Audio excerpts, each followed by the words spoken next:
tonight on CBC Vancouver News. We've been idolizing Christine Sinclair since we were really little. Just such an inspiration to all the girls. You can see where they can go. Saying thank you and goodbye to a legend. Fans flocked to BC Place to see Christine Sinclair's final international soccer match. Plus, knowing that when I logged on, I was going to get a barrage of hateful messages calling me every name in the book. experts push parents and governments to act quickly against online sexual extortion after police say a BC boy took his own life after being threatened. And what we're seeing in response to need is a dramatic increase in every category. BC's health minister says a hiring blitz is paying off. It is the chronic short staffing that is making things very difficult. But some frontline healthcare staff say they're still waiting for relief. This is CBC Vancouver News.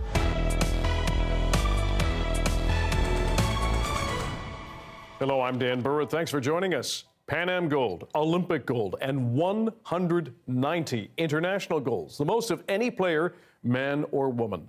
To some of the feats Christine Sinclair has accomplished in her legendary soccer career, 20 of them in the red and white for Canada. The Burnaby-born superstar is set to play a final match for her country after announcing a retirement from international play earlier this year. The friendly against Australia kicks off in about an hour, and our Liam Britton is at BC Place Stadium, which, Liam, it has a new name, Christine Sinclair's Place tonight. That's very good accuracy, Dan, and you're totally right. It is Christine Sinclair Place tonight, one night only for the superstar. And, you know, they don't need to put Christine Sinclair's name on it. Like, this is obviously Christine Sinclair Place tonight. Look at all these fans. They've been lining up for hours. If there's any doubt how electric this game was going to be, it was a race when the team bus got out and all the players came out to a deafening roar and smoke and flags. It's going to be a pretty good one, Dan. And, you know, some of the fans have come for a pretty long way to see Christine Sinclair off on her final game. I'm joined by a few folks who've come all the way from Kelowna to come watch this game. I'm here with Paul Havens, Hallie Havens, and Harper Havens, who've made the trip. Paul, why'd you want to bring your family here tonight? My wife, Sarah, she mentioned a while ago if we'd want to come down and watch the game. I said, absolutely. Christine's just such a great role model, and to be part of this event, her last international friendly, unbelievable. So we couldn't miss it. Great. And Hallie and Harper, you're both youth soccer players, is that right? Yeah. So, you know, when you watch Christine Sinclair, who's been doing this for so long, why is she such a great player? What do you like about her? She's just Hallie? an amazing role model, and she has amazing leadership, and Yeah. So it's kind of like the on-field, the off-field, the whole thing. The entire thing, Absolutely. And Harper, what about you? Do you have like a favorite memory of watching Christine Sinclair and the Canadian women's national team? Yeah, it was when they won the gold medal, and yeah, we were just About 2 years so ago. happy. That was pretty cool watching all those penalties go in, huh? Yeah. What was your reaction when they start going in? Just like, you gotta get the next one, don't let them get it. I think you speak for an entire country. Definitely, yeah. Absolutely. So Dan, obviously going to be a great game kicking off in just over an hour here at Christine Sinclair Place. The CBC's Liam Britton joins us from Christine Sinclair Place. And yes, Liam, it is a lot of fun, and we'll be watching. Thanks very much. Thanks, Dan. Lindsay Duncombe now has more on Sinclair's incredible career and what it means for soccer in this country and around the world. To understand Christine Sinclair's legacy, look to the stands. They're full. Just such an inspiration to all the girls. You can see where they can go and who they can become. 6,000 people turned out to watch Sinclair play in Victoria. Vancouver will see 45,000. Because we've been idolizing Christine Sinclair since we were really little, and to be here and be able to see her for one of her last games is really awesome.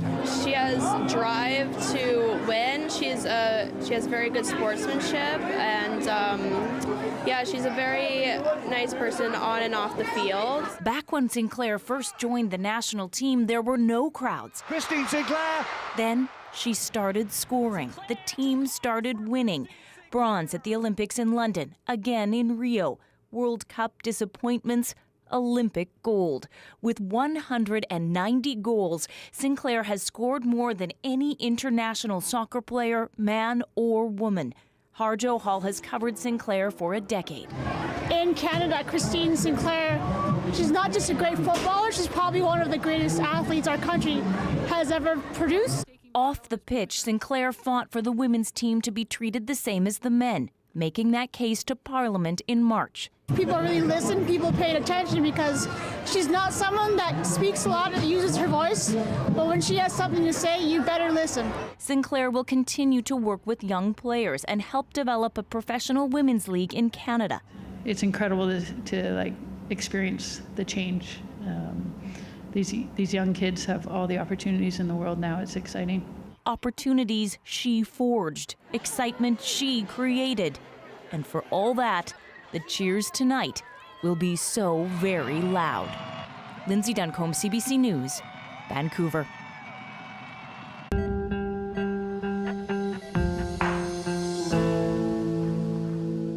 BC's health minister says the province's plan to recruit and retain more healthcare workers has been a success so far. Thousands of nurses have registered in BC this year, including hundreds from overseas. But as John Hernandez explains, some frontline staff say little has improved. What we've seen in the last year is, by any standard, significant and radical change in many areas of healthcare. BC's health minister is calling 2023 a big win for public health care. What we're seeing in response to need is a dramatic increase in every category. Last year, the province launched a $1 billion human resources strategy to tackle healthcare workforce challenges made worse by the pandemic, including staff shortages and burnout. On Tuesday, Adrian Dix said the results are starting to show. In 2023 alone, that's January 1st to the present, the BC College of Nurses and Midwives reported 6,258 new nurse registrants, a significant and remarkable improvement. Other highlights include hundreds of nurses recruited internationally and a new security program to support frontline workers. One of the key measures, key ways that we're address that issue of retention, and that is improving security in our acute care facilities. But the nurses' union says the moves have changed little on the ground so far, with thousands of nursing vacancies across BC still yet to be filled. The staffing as it is right now, with almost 6,000 vacancies in the province, makes it very difficult for nurses. And it's not just, sort of once in a while. It is the chronic short staffing that is making things very difficult. While other critics say what's missing from the province's report is how it's impacted patient care. But I don't see anything about the number of patients who have been attached to primary care or family doctors. I don't see the sort of measurements of things like the number of hours that ERs are being closed. Dix says the first year is just the beginning, with more policies to roll out in 2024. That we're working with patients in the community. We're working with doctors, we're working with nurses. A crisis in healthcare that most will agree will take many more years to fix. John Hernandez, CBC News, Vancouver. The BC government and the BC Lottery Corporation have renewed a commitment of $1.4 million for research into gambling addiction. And that helps to formulate policies in terms of responsible gambling, how to deal with emerging gambling problems that are being documented, that the research is identifying, because the field is changing so very quickly, particularly as we've seen the significant increase in online gambling ads on TV and radio and other platforms. The research will take place at UBC Centre for Gambling Research. This is the third consecutive 5-year term the province and the Lottery Corporation have given funding. The death of a boy in Prince George has sent shockwaves throughout this province. The RCMP said last week he died by suicide after he was threatened with online sextortion. As Michelle Gassoub reports, experts are urging parents and governments to act urgently to prevent more deaths. And a warning for you, this story does contain details of sexual extortion that some people may find disturbing. 12-year-old Carson Cleland died by suicide in Prince George, threatened by a stranger online who had intimate photos of him. Alexandra Ford has lived through the isolation and fear that comes with that kind of threat. I both wanted to log on to connect with people, but also knowing that when I logged on, I was going to get a barrage of hateful messages calling me every name in the book. Cleland's death is the second high-profile case out of BC. In 2012, Amanda Todd took her own life after being threatened online. More than a decade later, reports of sextortion in Canada have reached new highs. Just under 5,000 incidents reported between June 2022 and September 2023. Of those cases, nearly 90% involved young men and boys. Salima Noon has been teaching sex education in BC schools for 20 years.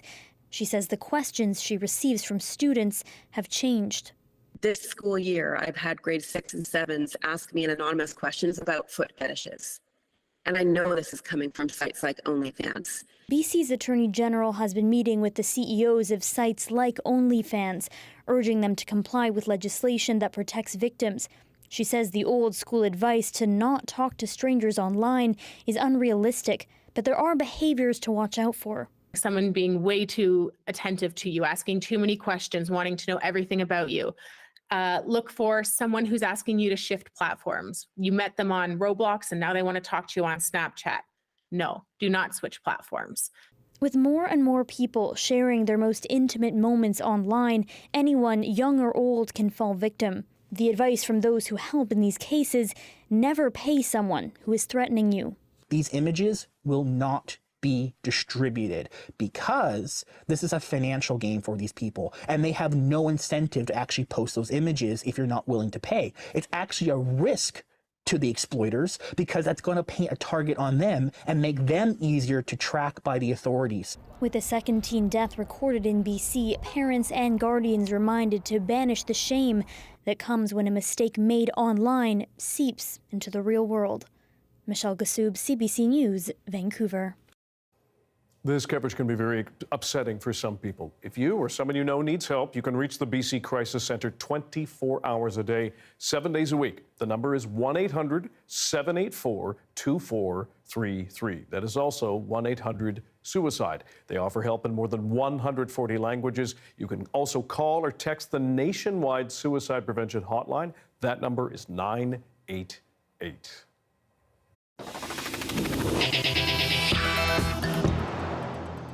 Canada's energy regulator has now denied a request by Trans Mountain Corporation for a change on a section of the Trans Mountain pipeline, something the company says could delay construction up to 2 months. Trans Mountain had asked for permission to use a different diameter, wall thickness, and coating for a section of pipeline that had originally been approved. It says the changes are necessary after facing construction challenges related to hard rock between Chilliwack and Hope. The regulator has rejected that request, saying it will provide written reasons later on. Trans Mountain says that denial could delay the project's construction schedule up to 60 days. If you plan to visit Mount Seymour Park this almost winter, starting next week, you will need to reserve a free vehicle day pass before you go. Passes are required between December 14th until January 8th and on weekends and holidays until March 31st. BC's Environment Ministry says that limiting the number of day passes will help reduce overcrowding. Passes will be available online at 7 a.m. 2 days before a planned visit. Last year, a winter blast left the Vancouver International Airport a scene of chaos. Full planes left stranded on the tarmac for hours. Luggage lost, hundreds of flights canceled just 2 days before Christmas. This year, the airport says they're better prepared. And we sent our Michelle Morton to the airport to find out how. I'm inside the Emergency Operations Center, where behind me you see it's called the Digital Twin. It's basically tracking everything happening real time, including arrivals, departures, even baggage. And the airport says when there's any delay, they can take that information and actually communicate it to other airports. And they say when they do learn that there is a weather event happening, such as a snowstorm, that's when they'll take staff from other areas and departments and bringing them inside of here to operate it. So we just saw the Emergency Operations Center, where we learned they're now going to be tracking the baggage. So we're going to take you behind security and show you where the bags go.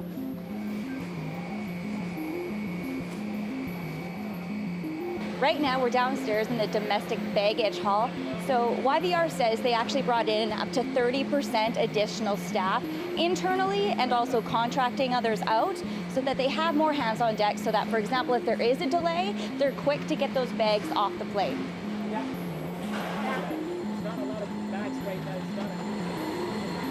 So right now you're looking at the sorter. This is where all the bags go. They're directed to what's called the pier downstairs. It's operated by basically a computer system acting as its brain. It's telling the sorter where to push or flip the baggage so that it gets to the right pier.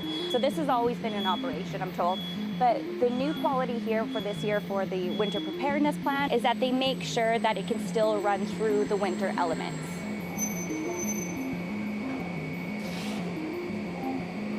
So it's called Airside where we are right now, where thousands of passengers in the holiday season of 2022 were stuck on this tarmac for hours. But now, YVR says they brought in new protocols for this year, seeing arriving planes having access to gates within 30 minutes. Now we're going to the airport operations building.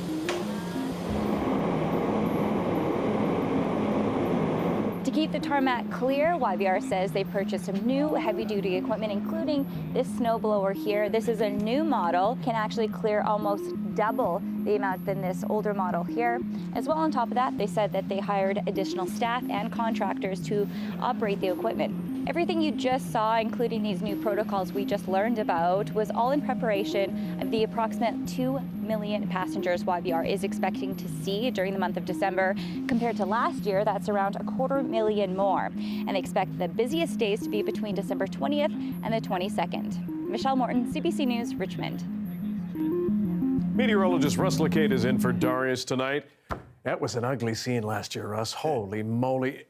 Please tell me there's no snow in this forecast. Well, you never say never, right? But, no, thanks, pal. There isn't any snow in this forecast. Just off the air, we were teasing about that a minute ago. In fact, to sort of steer things in a different direction, let's talk about something somewhat more tropical. And it was the big rainstorm that came Monday through Monday night, finally petered out this morning. It was a Pineapple Express. I mean, an atmospheric river is a more generic umbrella-type term, pardon the pun.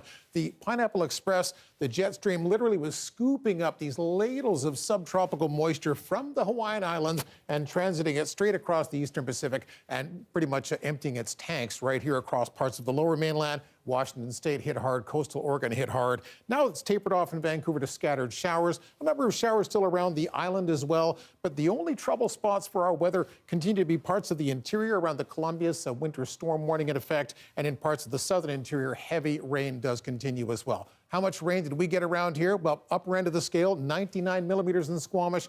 Lower end of the scale, just over 50 in White Rock, and that's pretty typical, a 2-to-1 ratio from the mountains to the southernmost suburbs. And it was tropical air. How do we know that? Look at how warm it got. These are today's maximum temperatures, 15 degrees in December, 13 in Vancouver, but we had all the rain to put up with that. Short-term forecast, it's a cooling trend. A little wet this evening, wet overnight, drier tomorrow, but look at that morning low down to 5 degrees. We'll have the full 7-day picture coming up later in the show. Sounds good. Thanks, Russ. If you've ever driven the Trans-Canada Highway through southern Vancouver Island, you've probably seen it. A 66-meter-long hockey stick near Duncan, long known as the world's largest. But it will soon be moved, and it will lose its crown as #1. Justin McElroy explains why the giant hockey stick is in danger. The Cowichan Valley Regional District. It's a sprawling area on South Vancouver Island with a lot of communities, a lot of totems, and the world's largest hockey stick, but not for much longer. There's certainly going to be some, I think, some wet eyes and some tears shed. That is Tom Duncan, a councillor in the city of Duncan, which is only the 6th most absurd thing about this story. You see, for decades, the Cowichan Community Centre has been home to the world's largest hockey stick. It came from Expo, which had all sorts of weird stuff, like an astronaut that never flew, or a weird floating McDonald's. And after Expo, cities from across British Columbia tried hard to recruit the giant hockey stick. But it was eventually given to North Cowichan, just north of Duncan. And despite challenges to its throne over the years, it has been the world's biggest for more than 3 decades. Until now. And it's for 2 very different reasons. The woodpecker attack? Yes, the woodpecker attack. It was like, what the heck is going on up there, mister? Last year, a northern flicker started striking away at the stick, accelerating the wear and tear on the structure. The community has put in a lot of effort to keep it in the condition that it was in. But, after 36 odd years, it's starting to show its age. And secondly, the town of Lockport, Illinois announced they would be coming for Dunkin's Ice Crown. So the regional district studied how much it would cost to refurbish the stick to deal with the woodpeckers and to elongate the stick to deal with Lockport. The estimate was just over $1 million. Consultations were done, and the people spoke. There was almost 3,300 responses, and 70% indicated that it was just not in the cards to keep the stick. And what was the biggest reason? Here is a chart. It shows the amount Cowichan Valley Regional District is expected to get in revenue next year, and the amount it would cost to keep the world's biggest hockey stick. Duncan said the cost was the thing they heard about most, and that the money could go to upgrades to the building itself, a new HVAC system, or enhanced recreational opportunities across the Cowichan Valley. There certainly will be some tears shed, but in the interests of wisely taking care of taxpayers' money, we really didn't have much option. As a result, the district is selling the stick, though not without some sentiment. We would like to see it go to a good home. So in many ways, this is a typical government story of priorities and trade-offs, of consultation and infrastructure. And while you may be sad that BC will no longer have the biggest hockey stick, we still have the world's largest burl, tin soldier, tandem axle truck, cross-country skis, and paddle. And that's something Lockport and woodpeckers can never take away from us. Justin McElroy, CBC News, Vancouver. Keeping spirits high amid a cost of living crisis is pretty hard. After the break, why Santa will be carrying a bit of a lighter load this year and how some people are cutting their holiday shopping costs. Stick around.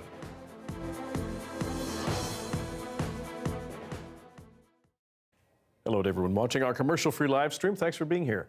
Canada's craft brewing industry is facing a sobering new reality. Many of BC's beer makers are considering closing up shop. Our Lindsay Duncombe looks at the reasons why. In just a few weeks, the fermenters at this Vancouver craft brewery will be emptied for good. And when we finally close that door on December 31st, it's going to be challenging, I think. It'll be sad. It's not because the beer sucks. This won Best in Canada. But owner Chris Lay says his new landlord plans to raise the rent to up to $10,000 a month.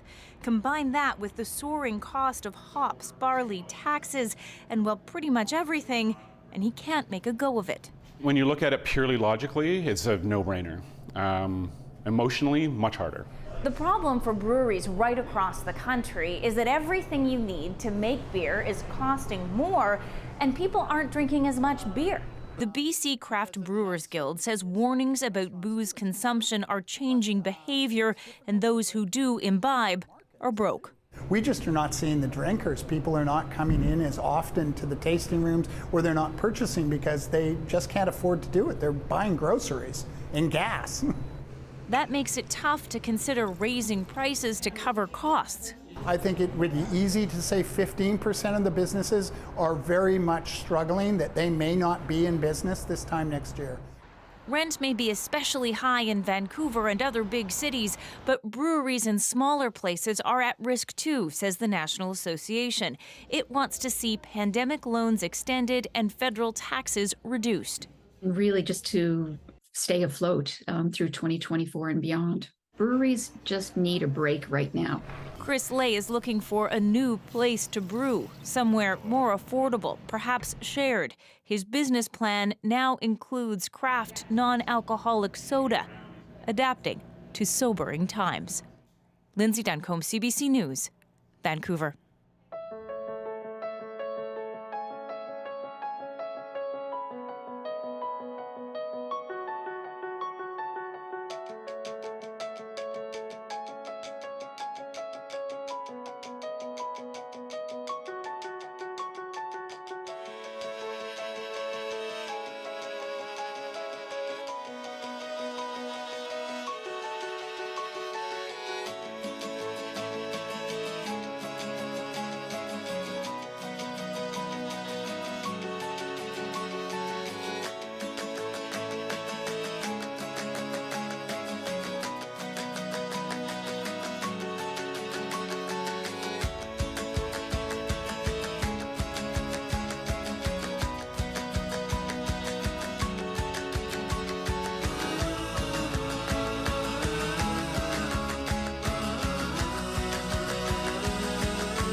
As inflation and climbing costs loom this holiday season, a recent survey by Leger and the Retail Council of Canada shows Canadians are still undeterred from shopping, but they're planning to shop more intentionally. The poll finds Canadians are projected to spend just under $900 this Christmas, which is up from $782 last year. British Columbians, meanwhile, are planning to spend $860. That is up from $684 last year. Well, the numbers are up. 88% of those surveyed say they are shopping more carefully to try to find ways to save. To tell us more about Canadian shopping habits this holiday season, we are joined by Greg Wilson, the Director of Government Relations in BC for the Retail Council of Canada. Greg, thanks for being here. These polls show Canadians are spending more this year. Why are they doling out more? Well, the polls also tell us that Canadians say that they're spending more because goods are costing more, and because they're concerned, both the people who are intending on spending more and, in fact, the people who are spending less say the same thing. Things are costing more. They're being more careful with their purchases. So if they are spending more money, and a lot of it due to inflation, what are they actually spending money on? Well, a quarter of them tell us that they're spending money on clothing and apparel. And 81% of British Columbians say that they're spending their monies, the majority of their money, as gifts. Interesting. And what about any sense of whether or not they're spending it on themselves or anything else, experiences, that kind of thing? Well, the indication is that they're still spending it in stores. 60% of the spending is in stores still. They're intending on going and shopping, and the big learning this year is that they're intending on shopping earlier than ever. They're being more careful and more deliberate with their purchases. When we talk about more deliberate, I think the word proactive came up. What does that mean? So this year, more than ever before, we noticed that Canadian shoppers were planning to shop early. They were planning to start in November, most of them, many around either Black Friday or Cyber Monday or what might be known as Black Friday week. How does this trend compare to the past few years? Well, for the first time, the largest 3 planned shopping days are in November. Black Friday, Cyber Monday, and the Black Friday week. That's a first. In the past, more people had said that they were planning on shopping in December. And why is it just that the deals are being offered over a larger period? Why the shift to November, do you think? Well, the shift seems to be more pronounced with young people. Older people still are sticking to traditional patterns. More of them mention Boxing Day, for example, as a shopping time, or the week before Christmas, where the majority of people under 35 are mentioning these early days. And what about when it comes to online shopping? Any sense around the breakdown between people going into stores and those who are purchasing things on a website? It still seems to be a 60-40 split, but of course there's a lot of showrooming, people going to stores to check out goods before they go online and buy them, and checking prices, both in big box and small stores and online. They want to be able to see, feel, touch, and maybe try on, perhaps. Greg Wilson with the Retail Council of Canada. Thanks very much for joining us. Thank you. We have some developing news to share with you right now. Vancouver Mayor Ken Sim has scheduled a news conference for Wednesday morning to talk about potential changes to the city's park board. He'll be asking the provincial government to amend the Vancouver Charter, which governs the city, in order to make it happen. Vancouver is the only large city in Canada with a separately elected park board that's not directly overseen by mayor and council. Sim originally campaigned to get rid of the park board, but he reversed his decision last summer, months before the election. Their Amazon returns going for bargain basement prices at liquidation shops.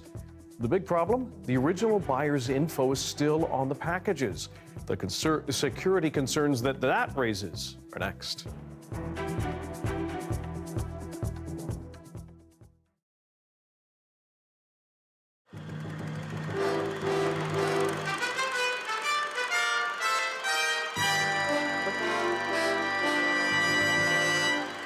Look what happened to Paris after they put up the Eiffel Tower. Who ever heard of Paris before they put up the Eiffel Tower, you see? Every city has its famous landmarks. And from now on, when you think of Duncan, you're going to think of this giant hockey stick. If it looks familiar, it's because it's the same stick that loomed over Vancouver during Expo. But today, the 61,000 pounds of Canadian symbolism became an official Duncan resident. It's going to enchant the whole community. That's what it's going to do. It's going to be great. What do you think's neat about the hockey stick? It's big, and it's here. Other people from other places might come to see Duncan's lucky because they have the world's largest hockey stick. But it's not easy moving 205 feet of hockey stick into place. A few cosmetic touches and some last-minute adjustments meant most of these local residents waited about 2 hours before the stick was hoisted proudly into prominence. But it seemed to be worth it. For the patient people of Duncan, the puck stops here. Deborah Goebel, CBC News, Duncan.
Have you ever wondered what happens to items you return to online retailers like Amazon? It turns out some are ending up at Toronto area liquidation stores complete with shoppers' personal information, including names and addresses. Ryan Patrick Jones explains how Amazon is trying to stop that. They aren't taking adequate steps to protect the privacy of people. Arthur Stewart says he had no idea a product he returned to Amazon would end up in this Scarborough discount store. He says it's not an issue it's being resold, but it is an issue, he says, that the shipping label showing his name, home address, and phone number wasn't removed. That, to me, is open territory for scammers and phishers to be able to exploit those things. I visited 2 of the discount store's locations where I saw 36 packages with shipping labels containing personal information. 2/3 were Amazon returns. It was unclear where the rest of the items were returned to. Then we bought some packages and worked to track down some of the customers whose items had been returned to the stores. It wasn't very hard to find them, given that their names, addresses, and in some cases phone numbers were right there, visible on the boxes. I was recently shopping at a discount store. I came across a box with a shipping label that includes your name, address, and phone number. Oh, that's not great. No, I assumed that they would at least take my information off. How do you feel about your personal information being exposed like this? I don't like it. Just having your information out there for anybody to access if I don't want them to. I don't care for that. Ontario's former privacy commissioner says it's a privacy breach. Their personal identifiers linked with anything without their consent, which is obviously the case here, can cause, at times, unbelievable harm to those individuals. As online shopping has grown, so have the amount of products being returned.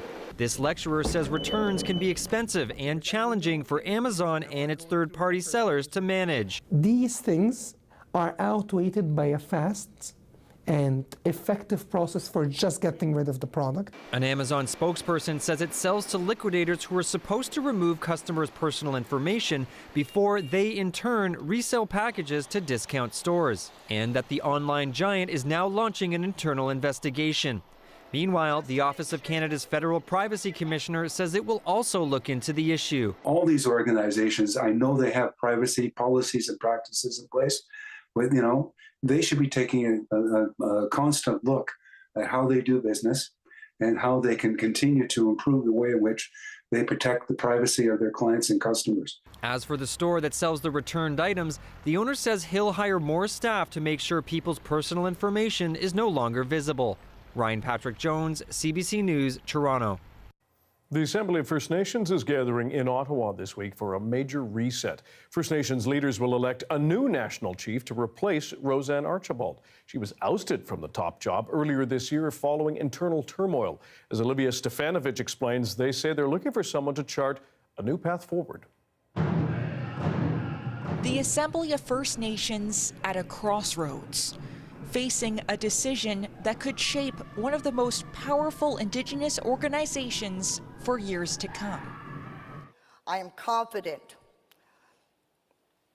that the incoming national chief will uphold our shared vision and champion stability, transparency, and good governance. Joanna Bernard took over in the interim after the previous national chief, Roseanne Archibald, was ousted, the first time in AFN history.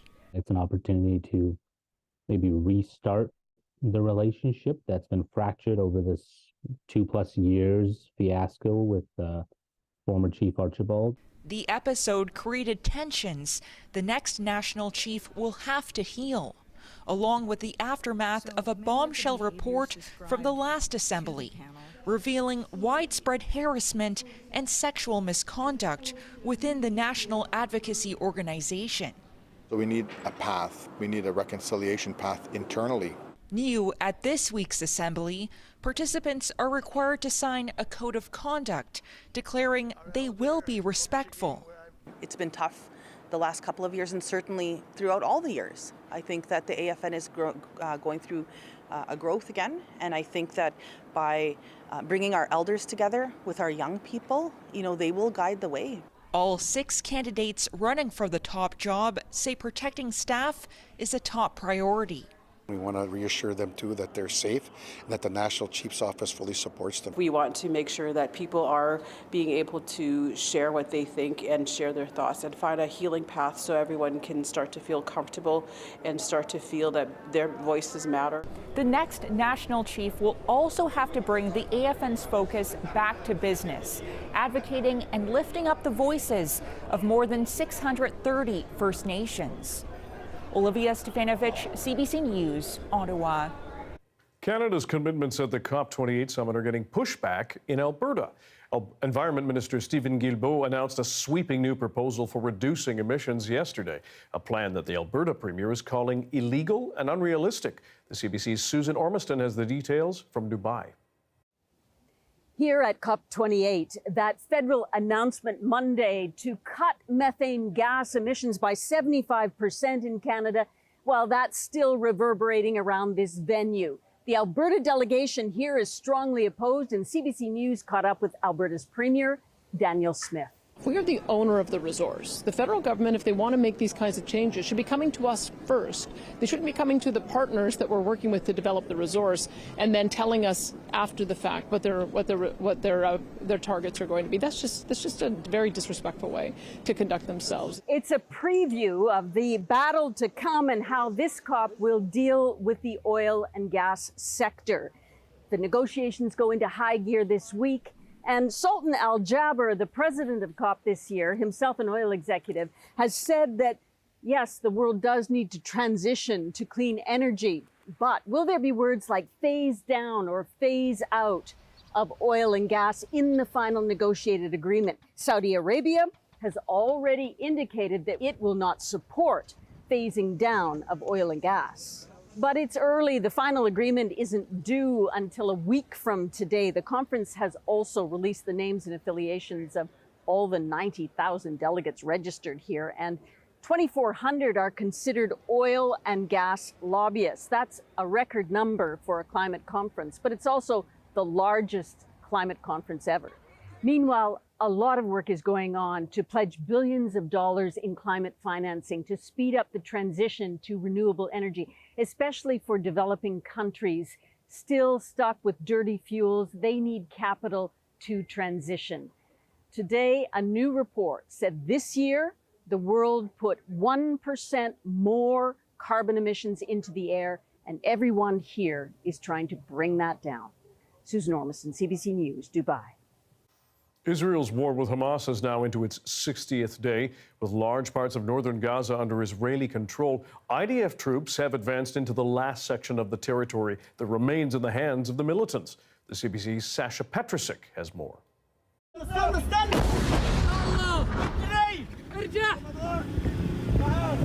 A video shot from inside an ambulance fleeing the bombardment in southern Gaza.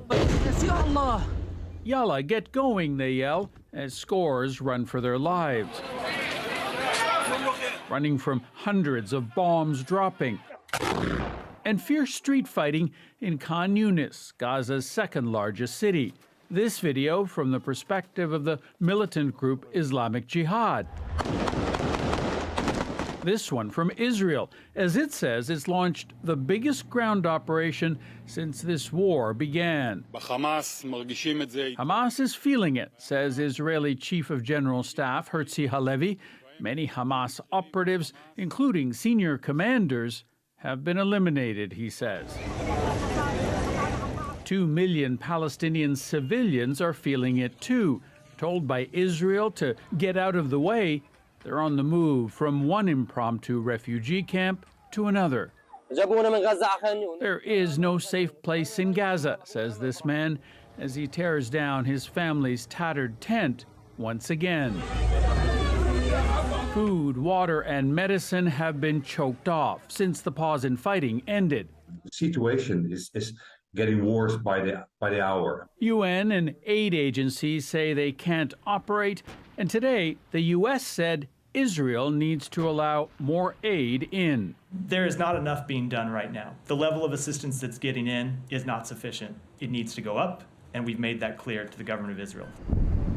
For now, though, Israel has made it clear its military offensive takes priority over everything else. Sasha Petrusik, CBC News, Toronto. Michael Bublé, Ryan Reynolds, and Leila Fernandez all have a thing or two to say about Christine Sinclair. We hear their wishes for Canada's soccer star right after this.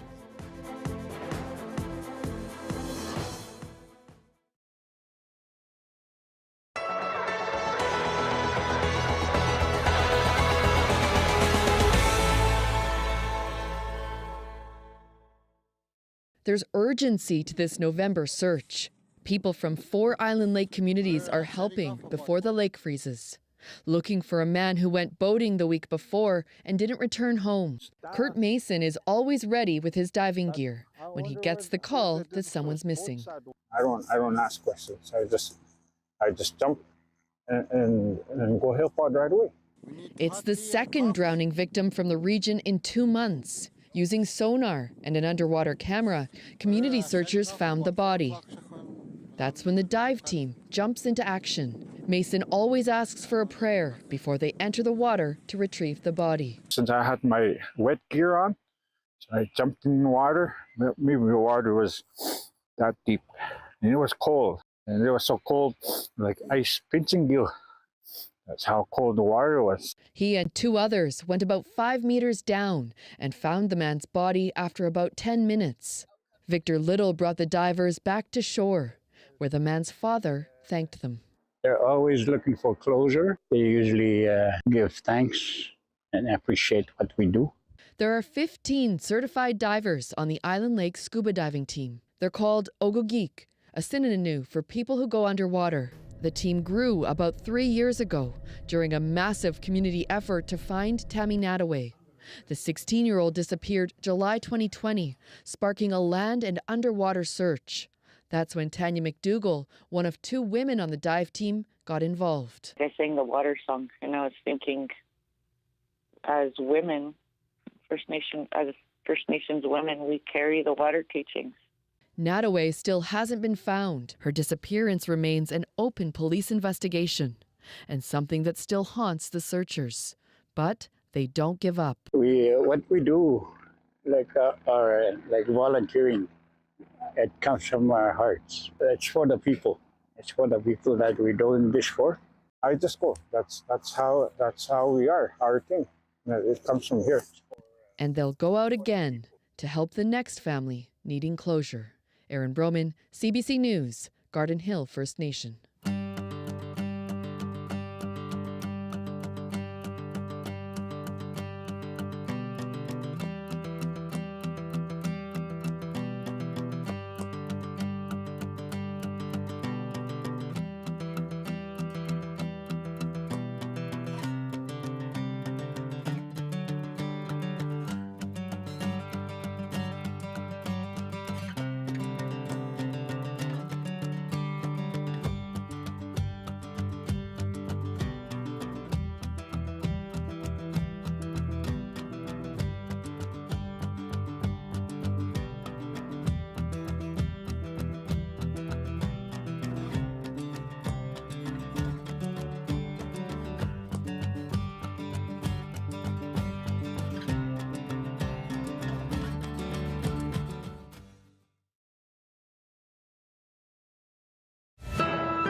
Canada has placed in the top 10 in a global math assessment of teens from dozens of countries.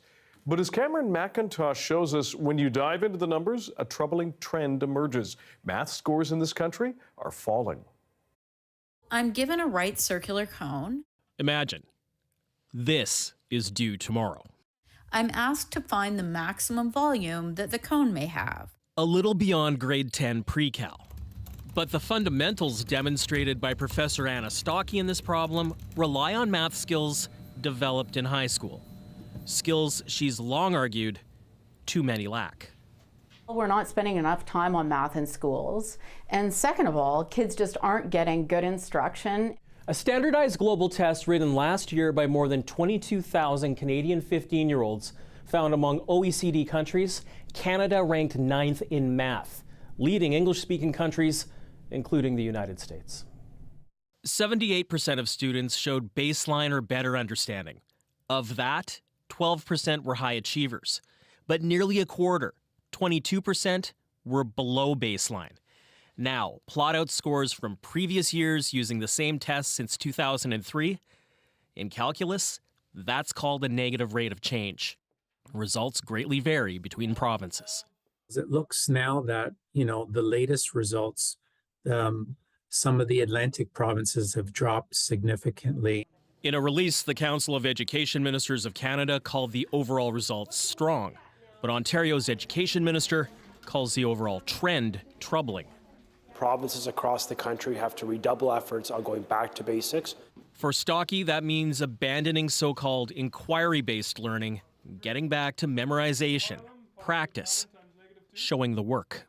Math is more important now than ever, right? We have lots of jobs in technology and AI and STEM careers. And as for that cone?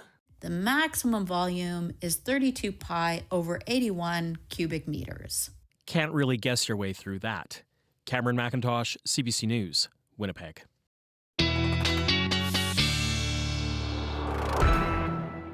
Meteorologist Russ Lacade is back in for Darius tonight with a full forecast, and we're assuming that you passed most of your math courses. I was a math kid. Yeah, I was decent. I'll be honest, though, Dan, I am really quite glad that I'm no longer leaning over the shoulders of my boys doing high school math homework, because I was getting the spiralized going on. Yeah. Speaking of cone.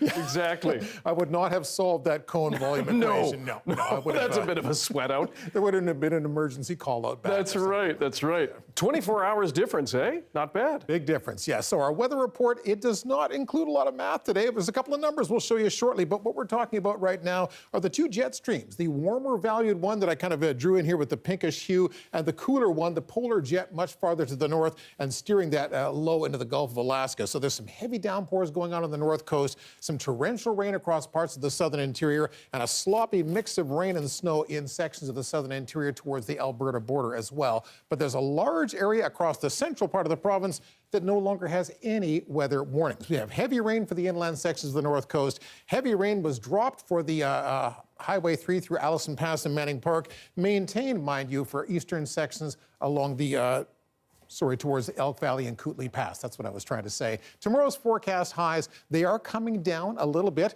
Over the north coast, it'll be showers and scattered thunderstorms for Prince Rupert, maybe across Haida Gwaii as well. Cold showers into Terrace, cold flurries into parts of Dease Lake, but really drying out nicely from the northeast part of the province down through the central interior, a high near zero with some sun for Williams Lake. Lots of leftover cloud around parts of the south coast, including sea to sky, including most of Vancouver Island, but it's a much drier day tomorrow. We're more concerned about the rough weather going on in the southeast corner of the province. That should be over and done within about 24 hours. We mentioned this earlier, how mild it was today. The Pineapple Express brought us temperatures into the teens in the middle of that rain. The rain is tapering off to scattered showers now. Our forecast trends cooler for several days in a row. A drier day tomorrow, a high near 9 degrees. Now, that's not a stormy day. It's a few showers on Thursday, a pleasant close to the week on Friday. Heavy rain is back Saturday. That's not an atmospheric river. That's no tropical air in that at all. It's cold rain. Really good opportunity to see some snow on the ski hills in the Saturday-Sunday forecast. And it stays cool for the longer range as well. A little more sun mixed in there too, Dan. All right, and we'll keep the snow up there. Keep it up there. That's where it's best. Good idea. Thanks, Russ. Tonight, tributes from athletes across the sports world flood in, all eager to wish soccer legend Christine Sinclair the best as she moves on to her new challenges. Have a look. Hi, Christine. It's Ryan Reynolds. I just want to wish you all the best, all the love, and all the luck in retirement. Hi, Christine. It's Michael Bublé. I want to thank you for the wonderful career that you've given us. Hey, Christine. Nope, no way. I cannot possibly accept your retirement. Congratulations, Kristen, on an unbelievable career. Sink, congrats on an incredible career. Hi, Christine. Scott Russell of CBC Sports here. I wanted to wish you well and say that I've been a huge admirer of yours throughout the years. Hi, Christine. It's Leila Fernandez, and I just want to congratulate you on an amazing career. Dero here, Dwayne Derazero, and I just want to congratulate you on an amazing, stellar career. Thank you for everything you've done for the sport of soccer. You've always been a champion of this game, Olympic gold medalist, captain, all-time leading goal scorer, and the game is better because we have had you in it. You've opened so many doors for women in sport and inspired myself and so many other people across the globe. You were on the team before me, you were on the team after me. You scored only about 200 goals more than me. You have been a true inspiration to so many of us. You have achieved so many great things for soccer in Canada, but also for women. Your leadership, your accomplishment, the person that you are, really lead this whole nation. When I look at my two daughters, I'm so thankful that they have someone like you who inspires them. What you've done will never be eclipsed, and you are one of the pioneers of the women's game. Your contributions to not only soccer in Canada, but sports, athletics across the boards is going to be unmatched, untouched. It's an honor to call you a fellow Canadian. It's an honor to see you represent our country. You're a game changer and a groundbreaker, and I can't wait to see what's next for you. Keep going for it.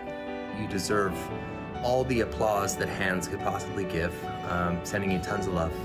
It's been thrilling to watch your career unfold. I want to send you every good wish, Christine. You're a great champion. Thanks for everything you've done. Proud of you. Proud to have worked with you. It's been a privilege, and I wish you all the best for the future. I am so proud to watch you as a friend, and I can't wait to see what you do next. Congratulations. Enjoy your time off. You deserve it. And I cannot wait to see what you're up to next. None of us can wait. You go get them. Have fun. You literally are the greatest that ever was, the greatest that is, and the greatest that ever will be. Congratulations, Christine. And there's plenty more coverage of Christine Sinclair at CBC Sports and on their YouTube page. Head to cbc.ca/sports to find more. classic Christmas carol hits #1 on the Billboard Hot 100 list. More on the jingle that's coming after Mariah Carey's crown, after the break.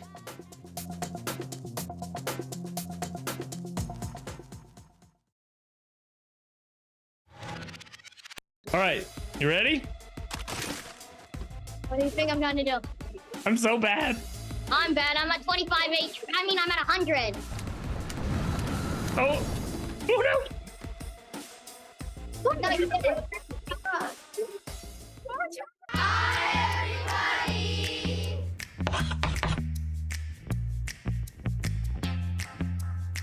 I like Fortnite because they always upgrade the map and stuff. It's a game that you can play with your friends, and it's not too violent, it doesn't show any blood or anything. I don't play it that often, but I still think it's a fun game.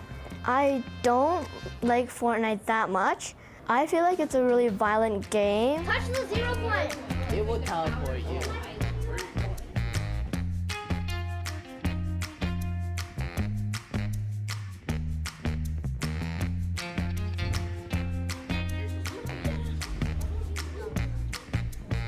Things are about to get crazy. Is your brother's name Ketchup? As you've played Fortnite over the years, what do you think are the 3 biggest ways Fortnite has evolved? Number 1 is actually Battle Royale. Fortnite was not a Battle Royale game. It was a zombie survival game. Battle Royale came out. Battle Royale was a game mode that was getting really popular. It blew up. It got huge. Fortnite's addition to the Battle Royale genre, which is the building and construction format. You're trying to shoot a guy, and then the person immediately builds a house to protect them. And that's kind of a funny, novel thing to do. And then they incorporated live events. Look up, look up, look up! The comment's up! It's a black hole! And then number 3, I would say creative mode. Creative came out and it made it so I could make stuff where I could go play other people's maps, or a Among Us game mode, or a racing map or something. So I could go and still be playing Fortnite, but be playing other games within it.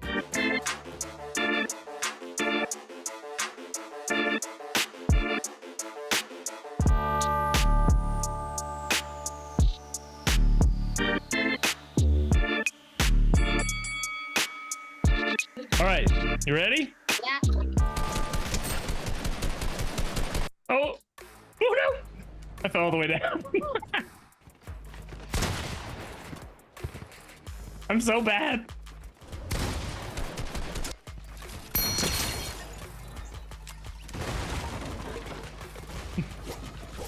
Don't make me go up high. Come on down.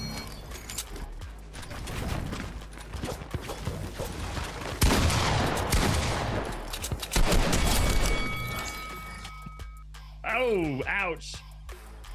I think he's clearly a better builder than I am. I'm not a very good builder. So, yeah, good job. It was fun. I think I did pretty good. So it was fun to play with Mustard. He's a good player. Yeah, it was fun when he killed me a couple times. Hi, I'm Amy Bell, and here's what's in your CBC Vancouver inbox.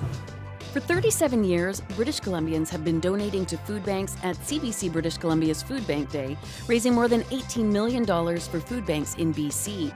December 1st kicked off the annual charity drive and continues to the end of the month. We thank you for generously donating and supporting local communities in our province. Make the season kind and donate until December 31st at cbc.ca/foodbankday.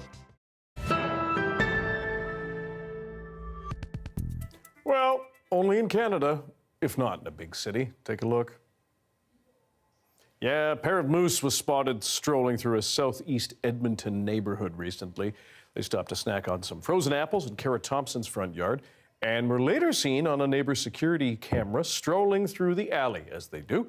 Edmonton is built on a number of wildlife corridors that bring moose into the area. You're reminded, if you see a moose and it's aggressive, try to put something between you and the animal, like, I don't know, a house. Also, don't throw rocks at it or scream, because you may agitate it, and then you're the target. May have taken 65 years, but Brenda Lee's Rockin' Around the Christmas Tree has finally hit #1 on the Billboard Hot 100 list. Rocking around the Christmas tree at the Christmas party hop. It's been a holiday classic for decades. She recorded this song when she was 13 years old. Now at 78, she's the oldest woman to top the list. For the past few years, it's been Mariah Carey and All I Want for Christmas Is You hitting #1 for the festive season. But Lee's 1958 rockabilly holiday tune has finally hit the top spot, and we're thankful. Thank you for being with us tonight on CBC Vancouver News at 6. You can watch this newscast on CBC Gem, our free app, as well as on YouTube and our website, cbc.ca/BC. I will have your next local news at 11 o'clock, right after the National. Good night.